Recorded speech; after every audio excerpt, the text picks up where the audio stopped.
Galactic Station Zenith. 7 was like a massive metal city floating in space. Every day, thousands of aliens from hundreds of different worlds came here to do business. The station had markets where merchants sold strange foods and glowing crystals. It had offices where diplomats made deals between planets. It had restaurants serving meals that would kill some species but were delicious to others. The station was always noisy, always busy, always full of life. Commander Teo walked through the main corridor on his regular security patrol. He was a Vrax warrior, standing over 7 feet tall. His crimson armor reflected the bright lights overhead. His people were known across the galaxy as the fiercest fighters. They feared nothing, or so everyone thought. The emergency alarm shattered the normal noise. Red lights started flashing throughout the station. Teo's communication device crackled to life. Commander, Cargo Bay 7. Something appeared out of nowhere. Teo ran toward the cargo bay, his heavy boots pounding against the metal floor. 20 of his best warriors followed close behind. They had trained for every possible threat. Pirates, weapons smugglers, even rogue AI systems. They were ready for anything. They reached the entrance to Base 7 and stopped. Teo felt something he had not felt in 30 years of combat. His heart was pounding. His hands started to shake. Every instinct in his body screamed at him to run away as fast as possible. "What is this?" one of his warriors whispered. The soldier's voice was trembling. Through the open doorway, they could see something massive moving in the shadows.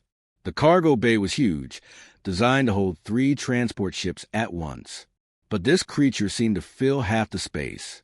A young technician named Sura rushed over with her scanning equipment. She was a Quelix, with pale blue skin and 4 thin arms. Her tentacle-like fingers worked the controls rapidly. "Commander, the readings are impossible," she said. Her voice shook with confusion and fear. "It weighs approximately 4,000 kilograms. Carbon-based life form, but the molecular structure is unlike anything in our database. Can you identify what species it is?" Teo asked. He was still standing at the doorway, unable to force his legs to move forward. "No, sir, but it is broadcasting something. Some kind of energy field." "What kind of field?" Sura looked up at him with wide, frightened eyes. "Fear, Commander. Pure fear." The creature stepped into the light. Teo had seen many aliens in his career. Beautiful ones, terrifying ones, strange ones that made no sense. But this was different. This creature seemed wrong somehow, like it did not belong in their universe. It stood on 6 thick legs, each one ending in something between a paw and a hand. Its body was covered in scales that changed color as it moved, shifting from deep purple to bright silver to midnight black. Dozens of amber eyes covered its head, each one glowing softly in the darkness. When it opened its mouth, hundreds of crystalline teeth caught the emergency lights and sparkled like diamonds. But it was not attacking. It just stood there, watching them with those dozens of golden eyes. More security forces arrived. The Keldon shock troops came next, reptilian soldiers who had conquered 12 worlds. They lasted less than 5 minutes before retreating, their leader vomiting from overwhelming fear. The mechanical drones that had no emotions simply shut down when they got within 10 meters of the creature. Even the Mindari telepaths, who normally feared nothing biological, refused to enter the bay. "Sir, we have a problem," Sura said quietly. Teo looked at her. "Besides the obvious, the creature has not shown any aggression. It has not tried to hurt anyone. It is just standing there. But if we attack it without cause, we violate galactic law. We could start a war." Teo understood. If this creature was someone's pet or a lost civilian from an unknown world, killing it could have terrible consequences. But if they did nothing, panic would spread through the entire station. Already, he could see people running past in the corridor behind them. Shops were closing their metal shutters. Families were rushing toward the docking bays where their ships were parked. "Keep monitoring it," Teo ordered. "Set up a perimeter. No one gets close. And someone find out where this thing came from." As he spoke, the creature tilted its massive head. All those golden eyes focused on him. Teo felt his stomach twist with primal terror. But beneath the fear, He saw something else in those strange eyes. The creature looked sad, lost, almost lonely. Then it turned away and settled down in the corner of the bay, curling those 6 legs beneath its massive body. It made a sound low and musical that echoed through the empty cargo bay. It sounded like crying. 3 days passed, and the station was falling apart. People were scared, really scared. 2 big cargo ships had left early, even though they still had contracts to deliver supplies. The captain said they would rather pay the penalty fees and stay near whatever was in Base 7. 3 station workers had gone to the medical center complaining of nightmares and panic attacks. They could not work anymore. The creature had not moved. It just stayed in the corner of the cargo bay, surrounded by weapons and cameras. Scientists watched it from safe distances. Soldiers kept their guns pointed at it, but the creature did nothing. It did not eat. It did not attack. It just existed, and that was enough to terrify everyone. Webb heard about all this during his lunch break. He sat in the small maintenance workers' cafeteria, eating a simple sandwich. The room smelled like old coffee and cleaning chemicals. Around him, other janitors and repair technicians talked in worried voices. "I heard it has like 50 eyes," one janitor said. His name was Miho, a young guy who always complained about everything. "I heard 100, another worker added, "and teeth made of some kind of metal. Whatever it is, even Commander Teho won't go near it." Miho continued. "If the Vraks are scared, we should all be terrified." Day chewed his sandwich slowly and said nothing. He was 53 years old and had learned that most workplace drama was not worth his energy. He had his own problems, his own grief. A monster in a cargo bay was someone else's concern. "What do you think, Day?" Miho asked. Day shrugged. "I think I need to finish replacing air filters in Section K before my shift ends." The other workers laughed, but it was an uncomfortable laugh. They went back to their worried conversations. Day finished a sandwich and pulled out a small cloth bundle. Inside was half a loaf of bread he had baked 3 days ago. It was getting stale now, a bit hard, but he could not throw it away. His wife Nari had taught him to bake this bread. Throwing away felt like throwing away her memory. He wrapped it back up and put it in his lunch bag. Maybe he would eat it later. That night, Day started his usual cleaning route. He pushed his cart through the empty corridors, humming an older song. The station was different at night, quieter. Most aliens were asleep or in their quarters. Only the night shift workers remained, and they rarely talked to janitors. Day preferred it this way. Quiet, simple. No one asking him how he was doing or telling him that time heals all wounds. He just cleaned, and that was enough. His assignment tablet showed his route for the night. Corridor J17, then J19, then the maintenance tunnels near the cargo section. He frowned at that last part. Someone had made an error in the scheduling system. The cargo section was restricted right now because of the creature situation.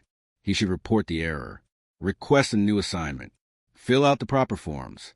But that would take time, and talking to supervisors, and explaining things. It was easier to just follow the route and avoid the restricted areas. He was good at being invisible. No one would notice. He worked his way through the corridors, emptying trash containers and cleaning spill marks from the floor. Around midnight, he reached the cargo section. Warning signs were posted everywhere, but they did not apply to maintenance tunnels. Those were separate. Day found maintenance access tunnel J23B, according to his tablet. There was an air filter inside that was 6 weeks overdue for replacement. He opened the panel and climbed inside with his tool bag. The tunnel was narrow and dark. His headlamp provided the only light. He crawled forward on his hands and knees, following the map on his tablet. The filter should be about 30 meters ahead, near where the tunnel connected to the cargo bay's ventilation system. He crawled around a corner, and suddenly the tunnel opened up. He found himself on a maintenance platform near the ceiling of Cargo Bay 7. Below him, the massive space stretched out like an indoor warehouse. And in the corner, the creature waited. Day climbed down the ladder slowly, still focused on his tablet, searching for the filter location. He was thinking about which tool he would need. whether he had remembered to bring the replacement filter, whether he could finish this job and still have time to clean Section K before his shift ended. Then he looked up. The creature was 20 meters away. In emergency lighting, its scales shimmered with colors Day had never seen before. Dozens of amber eyes stared at him. Its body was enormous, easily the size of a small transport vehicle. Those crystalline teeth caught the light and sparkled. Day stood very still. He waited for the fear everyone had talked about, the overwhelming terror that made trained warriors run away screaming. It did not come. Instead, he felt curious. The creature was not moving toward him, not threatening him in any way. It just sat there, watching. And in those strange golden eyes, Day saw something familiar.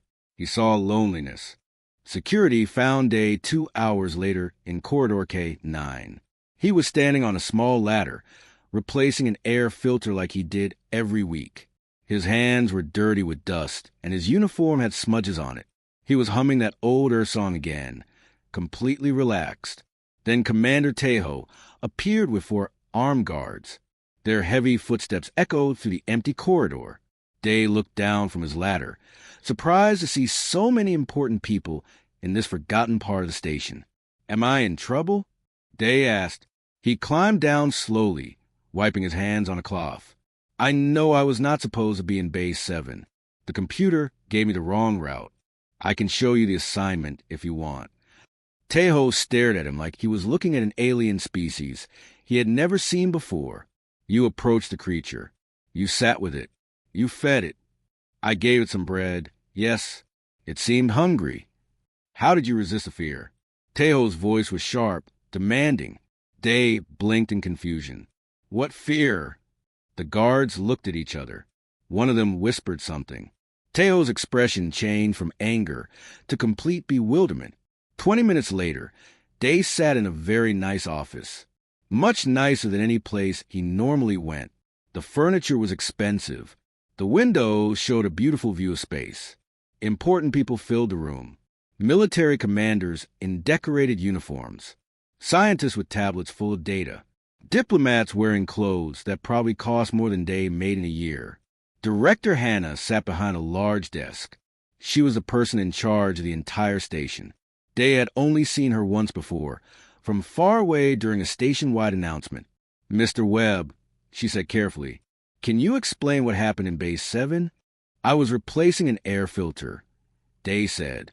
He felt very uncomfortable. All these people were staring at him.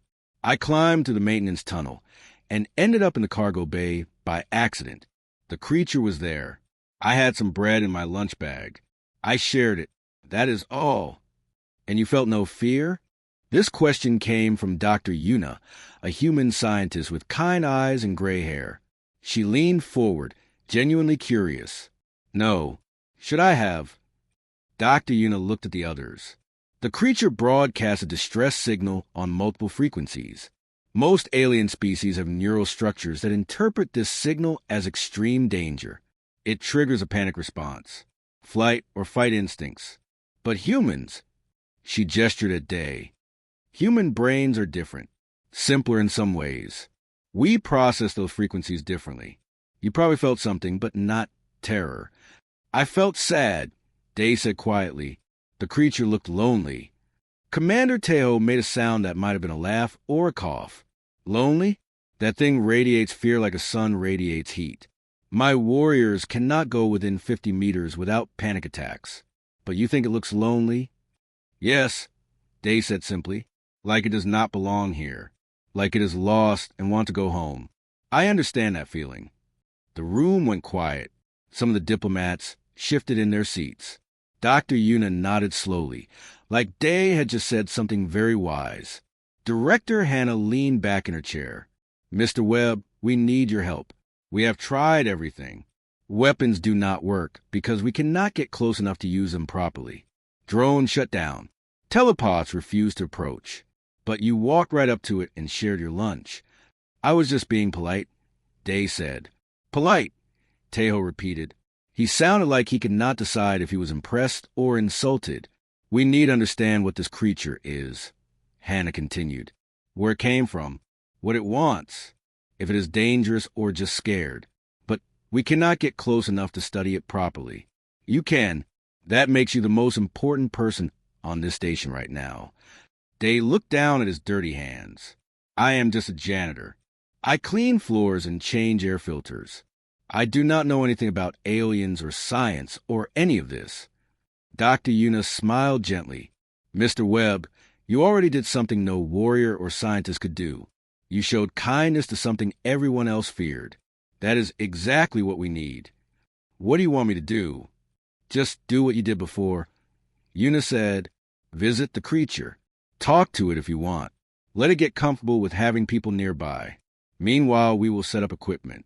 Slowly, carefully, with you there to keep it calm. Day thought about this.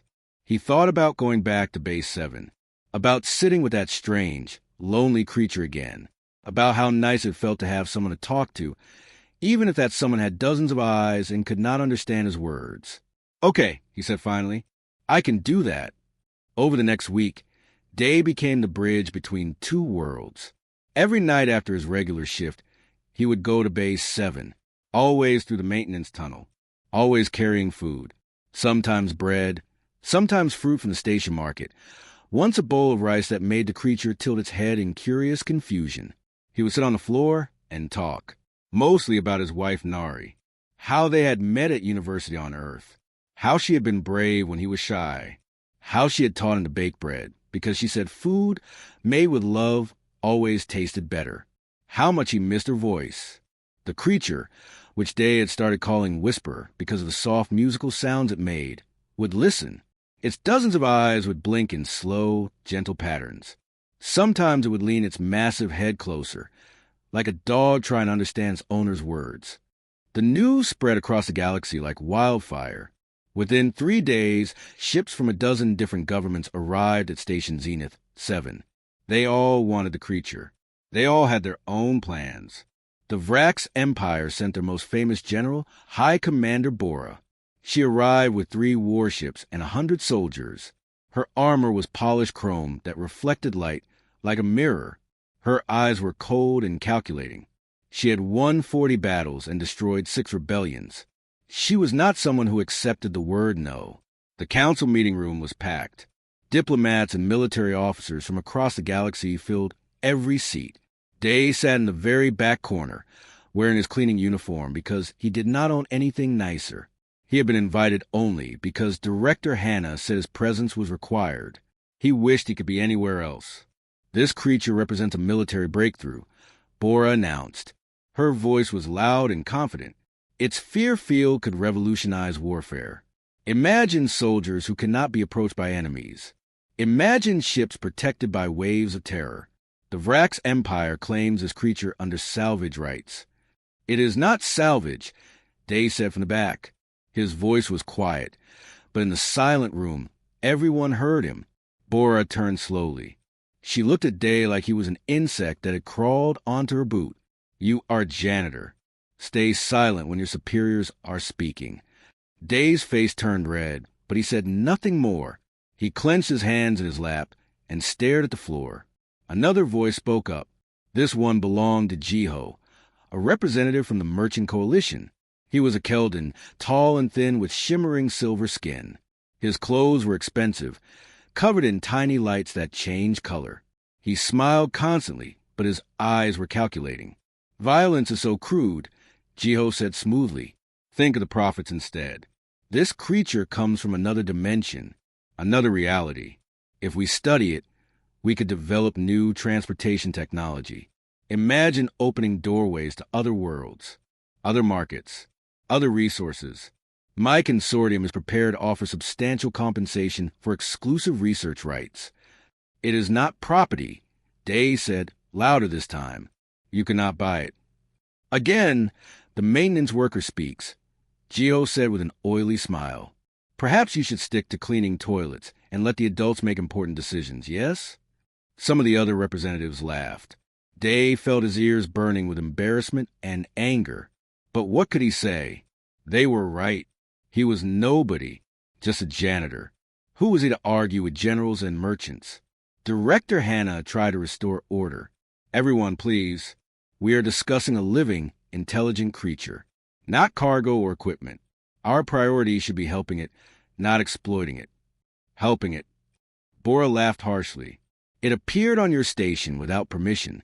It has caused panic and economic damage. You have every right to contain it. Use it. My empire is offering you protection and resources in exchange for joint custody. The coalition offers better, Geo countered. Money, technology, trade agreements. And we will be much gentler in our research than the Vrax military would be. The arguments continued for hours.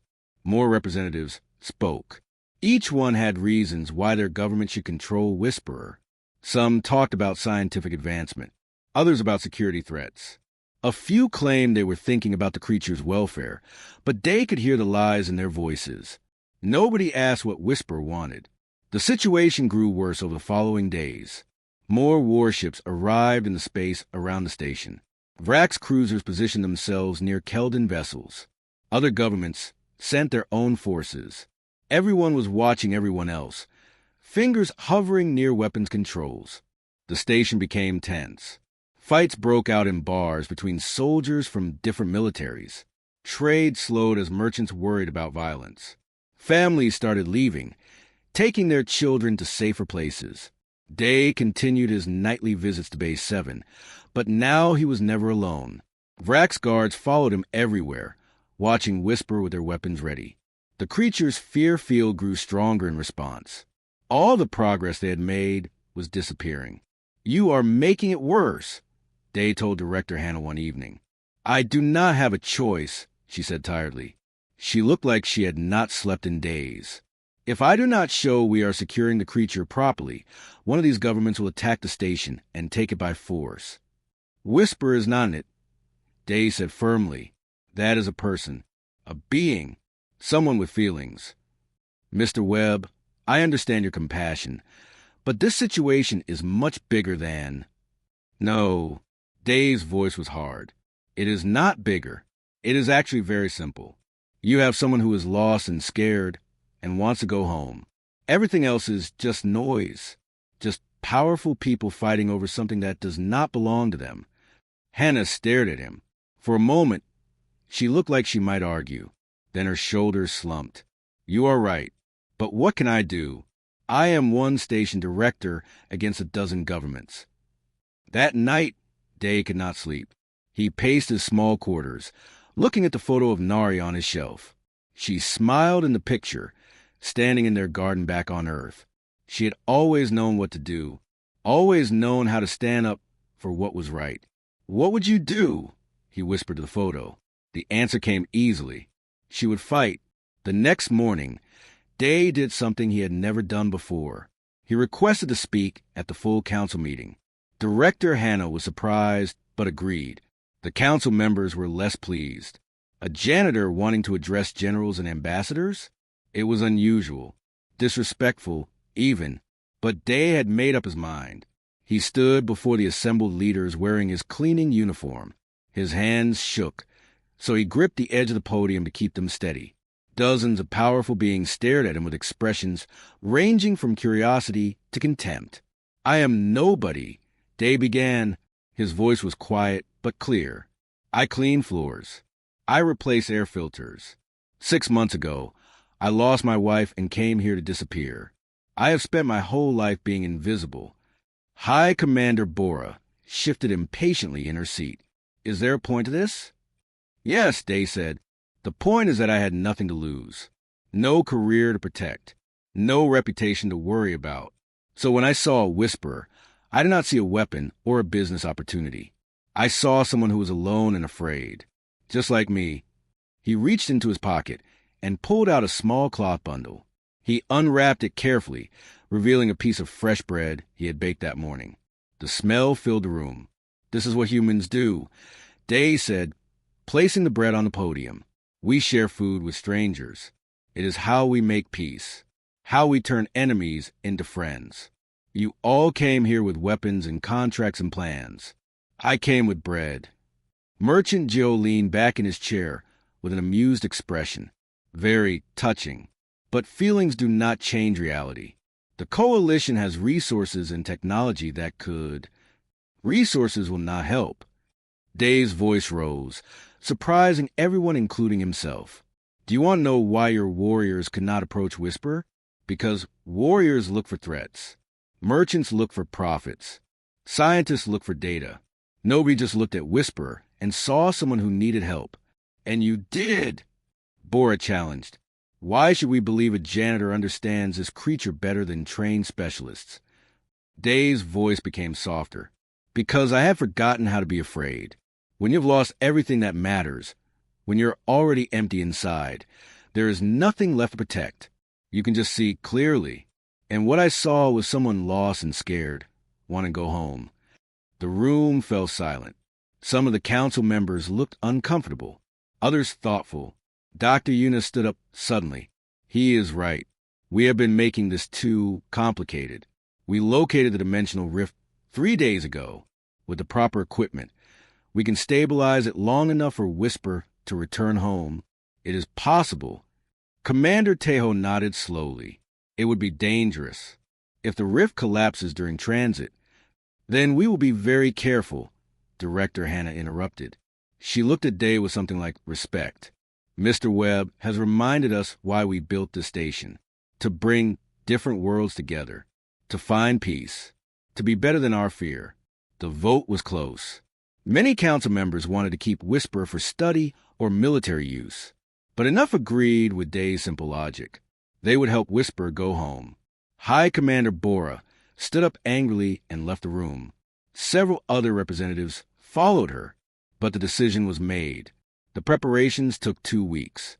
Dr. Yuna assembled a team of scientists from 17 different species.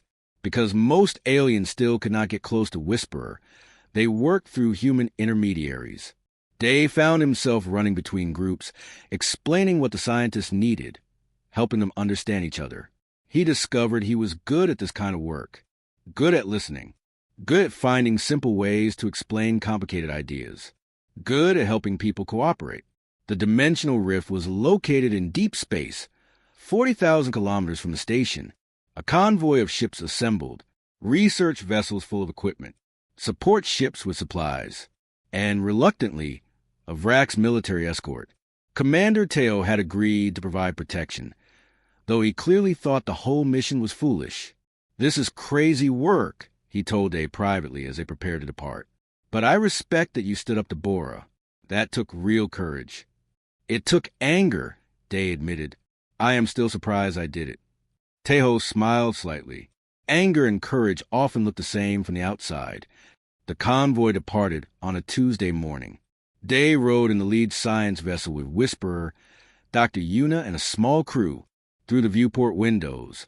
Space looked peaceful. Stars scattered across the darkness, like diamonds on black cloth. But ahead, the rift waited. Even from a distance, Day could see it. A shimmer in space that looked wrong, like reality was cracked. It made his eyes hurt to look at directly, made his stomach feel strange. Whisper stood at the viewport, all their eyes focused forward. Through the translator device Dr. Yuna had built, they whispered, "Home! Can feel so close home." "Almost there," Yuna said, working her controls rapidly, activating the stabilization field now. The rift pulsed with light. It expanded slowly, carefully, like a flower opening. For just a moment, Day could see through it. Another world, a place of crystalline towers and amber light, where beings like Whisperer moved in graceful patterns through the air. "It is beautiful," Day breathed. "Transit window is open," Yuna announced. "We have 3 minutes. After that, the rift becomes too unstable." Day turned to Whisperer. They had become friends in their strange way. Two lonely beings who had found comfort in each other. "Time to go home," Day said softly. Whisper extended one delicate limb. In it, they held something small and glowing, a seed made of crystal that pulsed with soft amber light.